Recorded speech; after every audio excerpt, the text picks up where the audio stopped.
My name is Julie Turney, and this is the HR Sound Off podcast show, the show created for HR and business professionals to discuss pertinent topics and trends as it relates to our professions.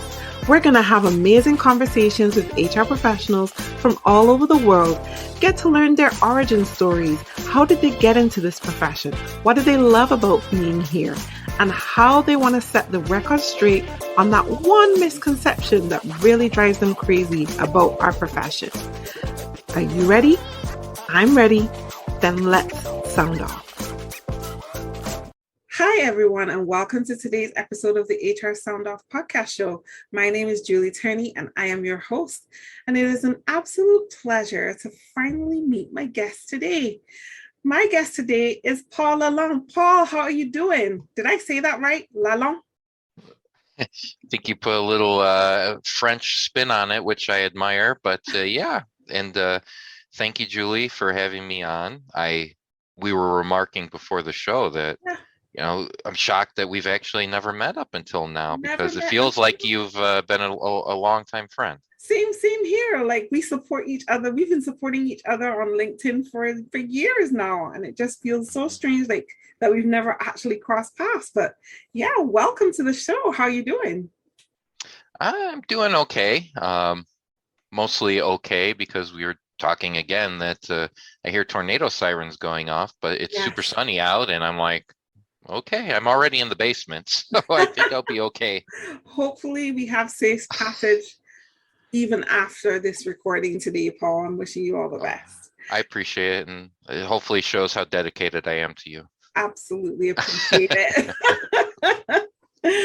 Well, let's get things started. Tell our audience, who is Paul, and what is your HR story? Well, Paul is an HR professional outside of Chicagoland. I'm in the suburbs, but my particular job, I'm VP of People and Culture for the Community and Economic Development Association of Cook County. We're based in Chicago, and we give services throughout Cook County for poverty, low income and poverty-stricken individuals, to try and help lift them out of poverty and give them the tools they need to be self-sustaining and improve their position in life. So we do a lot of energy assistance programs. We do what's called WIC, so women, infant, and children, and provide new mothers nutrition services for their children and those type of things. So we have a breadth of services, and that's what we try to do in our community. Wow, that's truly admirable. And we'll talk a little bit more about your role and what your organization does in a bit. But tell us, how did you get into HR, Paul? I think the standard fell into it kind of the story. In a previous role, I had a lot of crossover with HR. It wasn't an HR job, but I did performance management, hiring, all those type of traditional HR stuff, even FMLA for my department, because we didn't have an HR department. We weren't centralized, so it was kind of, tasked out to the managers. And I found I really liked those type of jobs, like the people jobs, rather than the other things that I was doing. So while I fell into it, I ended up really liking it. And why I stay in it is, again, the people.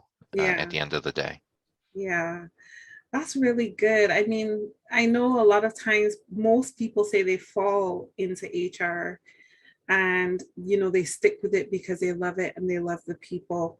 Let me ask you, what's one of the most touching experiences and rewarding experiences that you've ever had in your HR career?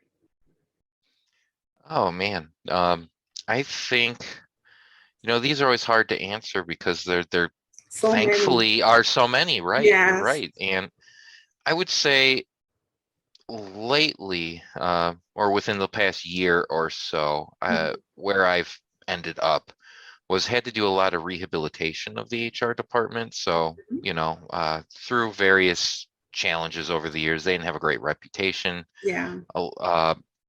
So coming in and having people tell me that they never thought HR that could help them in the way that we've helped them and support them through these challenging times, especially, during COVID and the mental health crisis that is plaguing the world, really, but where we are especially. I think that's been the most positive, hard hitting in the right way for me. Just knowing through all the challenges, you are making a difference, and it's hard to see it all the time. But when you do see it, take note of it because you are making a difference. Yeah, it's like looking for that diamond in the rough, right? So much rough, so much hardship. But when you actually find that diamond moment in your career, it truly is rewarding and fulfilling, right? 100%, 100%. So my hope is that it's the hope diamond that we find in the rough, because at the end of the day, really, it's helping people, making it all worth it. It really is. Yeah. I've got to ask you this, and this is kind of like a new question for me, but I feel like I can ask you. We know that HR is a predominantly female profession. What are some of the things that you appreciate about HR and the women in this role, being a man in HR? What do you appreciate about the women in HR? I love this question because I think about it just randomly all the time. It's funny, when I was at a conference, at an HR conference in 2018, a local HR chapter approached me to join their committee or to join the board, and they go, well, we want you on because of diversity. I'm like, wait, what?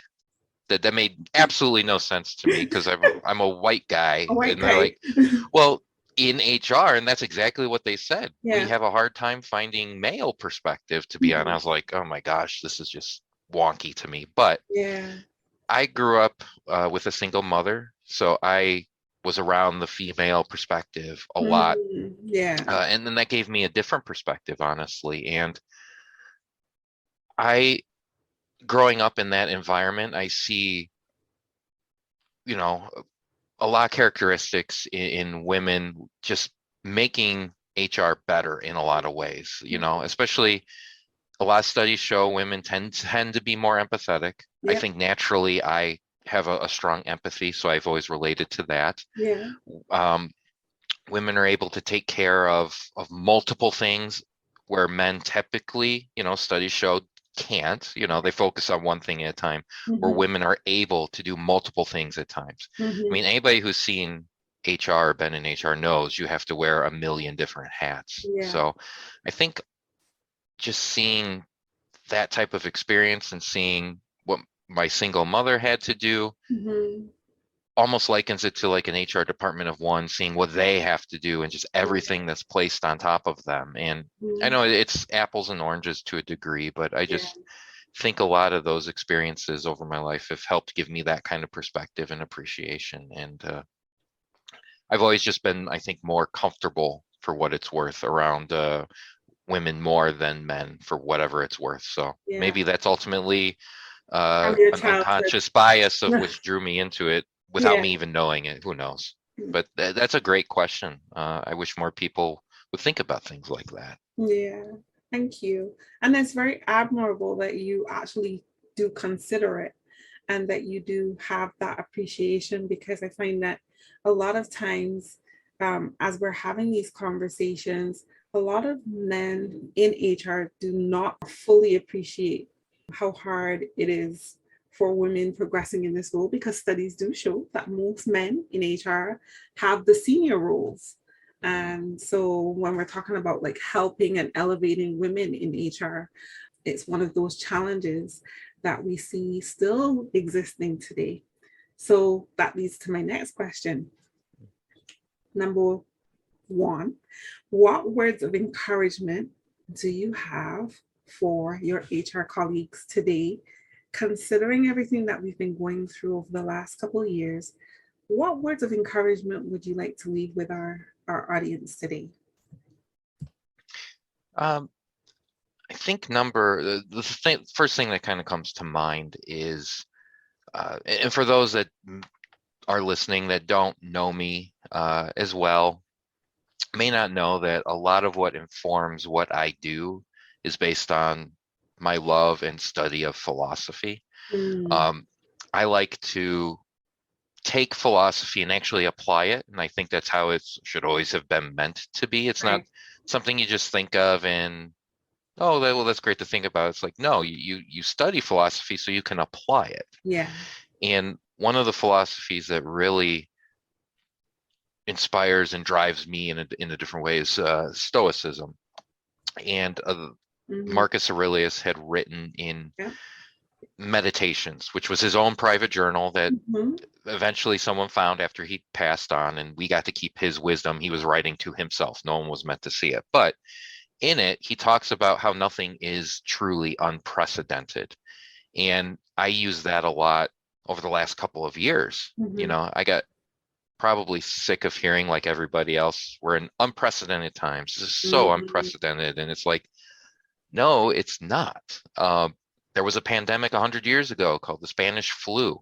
And if you read it, it's scary how similar things played out. I Yeah. mean, there were anti-mask movements in the 19 teens during the Spanish flu. Mm-hmm. People were going to war amongst themselves over the same things that we are today, lockdown versus not lockdown. It's like, this is not unprecedented. We're just not paying attention. So I would just say take heed and understand that, okay, this situation that everybody is going through Mm-hmm. feels different and just feels like we haven't been through it before. But if we take a step back, just do a little bit of research, don't have to go in deep with it. You Mm-hmm. can find that people before us made it through.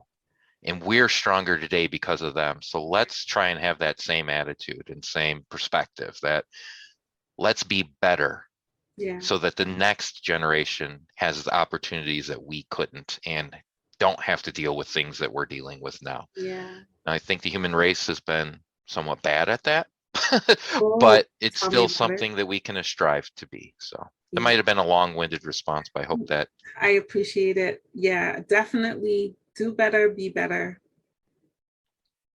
I think is very important for us, but to just recognize that life is a cycle. You know, it's just like I hate to bring it down to something as simple as fashion or technology or whatever, but it's cyclical. So no matter how far you look back, you're gonna see there were pandemics, there were economic crisis. We see that in the fall of different empires, whether it be the Roman Empire, the Babylonian Empire, they all fell because of some form of crisis, some form of greed, some form of bad behavior from a human perspective. And so, like, the history tells us that these things, if we don't learn, these things will continue to happen one way or the other. It's just, we need to see it for what it is and do differently and try to be better so that our children and our children's children will have something a bit more promising to look forward to. If we I don't, agree that 100%. And one last thing to piggyback off that is remember that this too shall pass. yeah, Nothing is permanent. That good feeling that we all have every once in a while, that's not permanent. The bad feeling that everybody has is not permanent. yeah, It's just recognizing it, acknowledging it, giving yourself space and grace, and then realizing the next step is coming. So let's get ready for that. exactly, exactly. I was listening to a speech that Oprah Winfrey gave at a university. I don't know how long ago it was. I just happened to come across it on TikTok. And in that speech, she was saying, sometimes when you don't know, instead of asking other people's opinion, sit in the stillness of not knowing. The answer will come. And I found that to be so profound because I think a lot of times we're trying to ask people, like, how I need help. How do we do this? How do I do that? But if you sit in the stillness, you'll find the answer. And I think that that's quite true. Sometimes the answer is within us. It's been there all along. Sometimes it's right in front of us and we just don't see it for whatever reason. But I think that it's really important for us to remember that whatever particular situation we are in that moment, it feels awful, it feels heavy, it feels like it'll never end, but it does. We're outside now. Hey, whoever thought? We're Right. outside now discovering all the species that had time, that had time to come back and catch themselves and recuperate because we weren't around. Mm.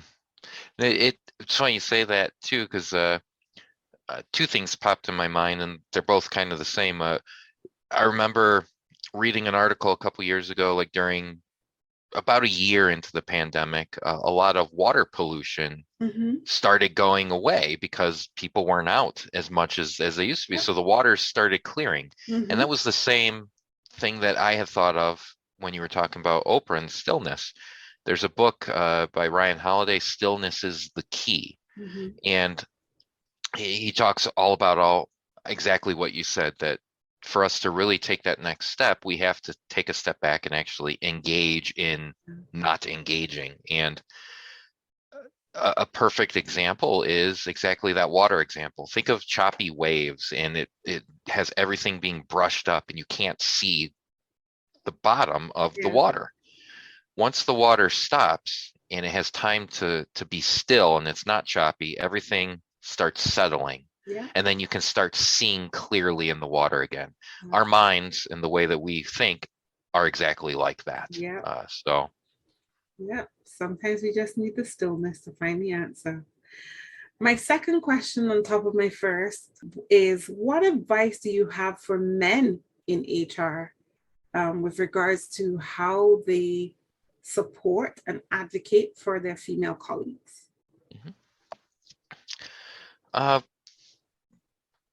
The number one thing is, to me, be quiet and listen. That's the number one. It's, well, maybe that's number two. Maybe number one is acknowledging and understanding that men and women have different perspectives, and be quiet and listen and understand what that perspective is. Ask and understand that we don't know, and we're not going to know and understand, but we can at least attempt to have some empathy, and then take it a step further, because I don't think empathy is the end game, is compassion's the end game, because compassion is putting empathy to use. It's the action. So putting all that together, it's trying to understand what are the challenges of women in the profession, and specifically women who may report to you or are in your sphere of influence, and then use your position within the organization to change things. Sometimes you have a direct ability to make changes. If you can, do it. Sometimes you have the sphere of influence to make, try and influence changes. Do that. It's really, at the end of the day, using your privilege and using your position to make and advocate for change that can be supportive of differing perspective, differing viewpoints, and life experiences. Nice. Thank you so much for sharing that. Let me ask you, Paul, what are you reading, watching, listening to right now that you think that our audience would appreciate? Oh, I'm a huge reader, and I suffer, unfortunately, from the pile of books, because I'll start reading one and then I'll go, well, I'll start reading this other one. And it's like, I need to get into a better habits of finishing the book that I'm on before I start moving. But Marcus Aurelius's Meditations, it's always by my bedside. Just read a few passages here and there. But one book I'm truly enthralled in right now is called The Sum of Us by Heather McGee. And she was a policy advocate at I can't remember the name of the not-for-profit right now, but works in DC for policy advocacy, especially towards social justice and racism. And she took a look at why is it that certain white individuals will advocate for policies that hinder them as much as it hinders Black Americans. And she just couldn't get past it. So her theory is that America had kind of grown up with this zero sum gain kind of a philosophy where I can only advance in life if somebody else suffers because there's only so many resources. So that's not true, and the data doesn't back that up. Yeah. So she uses the sum of us. When Mm, one of us flourishes, we all flourish. It's right. not a take game. So I think that right now has just been a fascinating read for education's sake and perspective's sake that I don't necessarily have. Some other things are Redefining HR by Lars Schmidt. R. Schmidt. Yeah. I will plug that till the day I die. Uh-huh. People Strategy by Altman is a really good, simple, quick read, but really good. And The Tao of Strategy, which is a fantastic book that kind of links how do you be strategic Mm-hmm. given Eastern philosophical undertakings and studies. So Mm-hmm. there, I know you. I don't know if Yeah. that's too. Again, that's my No, pile right now. I that's a need to cut awesome. it down. That's a good pile. That's a reasonable amount of books to be kind of cross reading right now, I think. Um, yeah, for sure. I will definitely take a look at them because there are a couple that you mentioned that I've never heard of. And I always end up buying books that my guests talk about anyway. So thank you so much for sharing those. The big question: what is the biggest misconception about HR that really bothers you that you want to set the record straight on right here, right now? Oh man, this one is difficult. Only because it depends on the philosophy of who you are and where you're at. I would love to say that the biggest misconception is that HR is not there to support people, because they're only there to support the business and they don't care about the people. Yeah. I would like to say that's a misconception. That's probably unfortunately true at a lot of places. Mm-hmm. At more progressive, forward-thinking organizations, HR is there to be that balance. Yeah. Yeah, we have to support the organization, but without the organization or without people, there is no organization, right? So you Exactly. have to support your people, Yeah. and it's a balancing act, but it should be a relatively easy one. Mm-hmm. So I guess that doesn't really answer your question. That's more of my hope for the world. My hope one day is that we don't have to have Dilbert cartoons with the evil HR Catbert. Catbert, the evil HR director. So Yes. Catbert is something else, honestly. Sometimes, though, in another lifetime, I found Dilbert comics actually hilarious. Even in the HR space now, some of them, I just feel like it's the true representation of bad HR. And yet, even though people can see that, like for me, anyone who is practicing the HR like that is catbird, as far as I'm concerned. If that's how you practice HR, you are catbird. But yeah, I don't be Catbert. don't be catbird. Don't be catbird. And he's red for a reason. Come on, you know? But I definitely agree with you. I think that it's unfortunate. I always remember a previous guest I had, Liz Kislet, and she said, a lot of the misconceptions that people say happen in the HR space have some measure of truth to them. Like every misconception has a measure of truth to it because it's been somebody's lived experience, right? Mm. It just means that what we don't want is people painting everyone with the same brush. Just because you've had a bad experience with one person in HR does not mean every HR professional is like that. So if you've had an experience where HR has treated you like the business was more important than you, the individual, then I'm sorry you've had that experience. But it doesn't mean your next experience with another HR professional is going to be that way, right? But I long for the day when we can really say HR is a profession that people really admire, that young people actually aspire to, and that one day I could look at my grandkids and say, what do you want to be when you grow up? And they go, I want to be in HR like you, grandma. And I'd be like, yes, I did my job well. That's what you live to aspire to, so I think I think we have a lot of great people in this space right now, yourself included, that I really admire and look up to and appreciate all the hard work and effort that goes on behind the scenes that nobody knows about. And I just hope that you continue to do what you're doing so that, we can make HR great again. That's awesome. Thank you. I appreciate that sentiment for sure. And of course, be remiss if I didn't put that back on you as well. I think the same mutual admiration for sure. Thank you. Tell me, Paul, what do you do for self-care?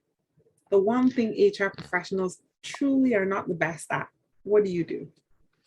No, I do a number of things because I don't think any one, as with anything in life, right? One thing isn't really going to help. It's a bunch of little things that add up. One thing that I started doing that I'm more proud of, really proud of myself for doing, is actually disconnecting and having that boundary. And especially with COVID, at the very beginning, I think like everybody, I'd be working 7 to 7 because I was home. I didn't have anything else to do. All right, I'll just work. And I was quickly like, oh my God, this is burning. And it really was. And in the older me wouldn't have cared and would have kept going. But COVID taught me, no, 5 o'clock, it's down. Yeah. I'm done. I'm not touching it. So that's one thing I'm really proud that I've been towing a line at for myself.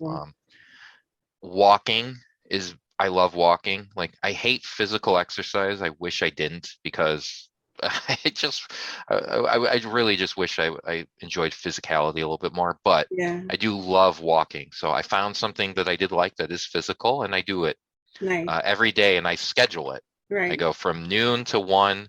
This is my lunch hour. Don't schedule anything. I'm eating lunch and I'm going for a walk.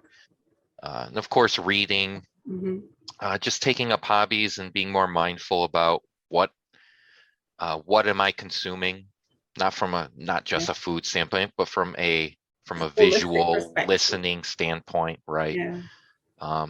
And every once in a while, it's okay to just put on a half hour, an hour television show that's just mind numbing and doesn't make you think, and use that as just a moment, Yeah. And for me, that's like King of the Hill. I love King of the Hill. Nice. But okay, I've never watched King of the Hill, but it's if you've seen Office Space, yes. Mike Judge, it's Mike Judge humor, and Beavis and Butthead, like a toned down version of Beavis and Butthead. Oh, okay. But it's more of that Office Space. Mike Judge makes you laugh, but not super hard chuckle. But yeah, he's just super smart and funny. But anyway, nice, cool. Well, thank you for sharing those. I'm sure that others will find them useful, and it's nice to know that you're practicing what you preach. So as you advocate for others to take care of themselves, that you're actually taking care of yourself too. That's really commendable for you. With that being said, Paul LaLonde, you survived your time in the sound booth today. Thank you for joining me for this conversation. I appreciate it. My pleasure. This has been fantastic, and I'm super happy we were finally able to make it work and talk it through. I love this conversation. Hope to continue it with you. Definitely. Thank you. Thank you for joining me for this episode of HR Sound Off. I hope that you found it useful. You can find this and all other episodes of HR Sound Off on all major podcast platforms. Spotify, Apple, Amazon, you name it, we're there. Remember, HR Sound Off is created by HR professionals for HR professionals. If you would like to share your story, then reach out to us and let us know. Make sure to hit the notification bell and subscribe to HR Sound Off on YouTube as well as Podbean.